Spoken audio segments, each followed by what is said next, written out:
Okay guys, so now that we've created our DocHub account, we're going to look at how to add an assignment to Google Classroom in which students can use the software. Remember, it must be a PDF file. So whatever file you have, you'll either need to scan it into the computer into a PDF file or convert it to a PDF file. So I'm here. We're going to add an assignment to my second period class. And when I add that assignment, we're going to do connective conjunctions. That's a handout that I really want my students to do. So let's do connective conjunctions. I'm going to go to add. I'm going to add a file because I'm on my Windows computer and not my Chromebook. So I'm going to insert, and you see here it's a PDF. Right here you can see that. And we'll just say that it's due on Friday. So let's go ahead and assign that.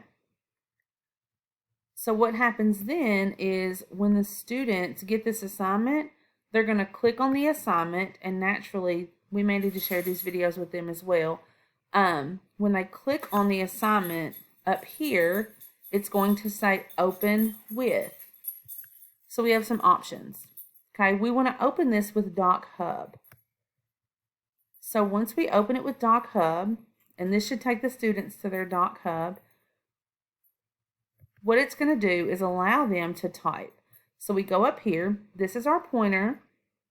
This is our freehand tool, our highlight tool. Okay, this allows us to type. So students can go in and they can type their answers. And see, I kind of messed that box up a little bit.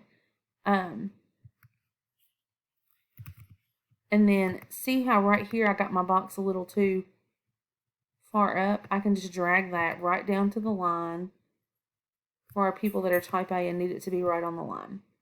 So this is how, and you see right there, it automatically saves for them, okay?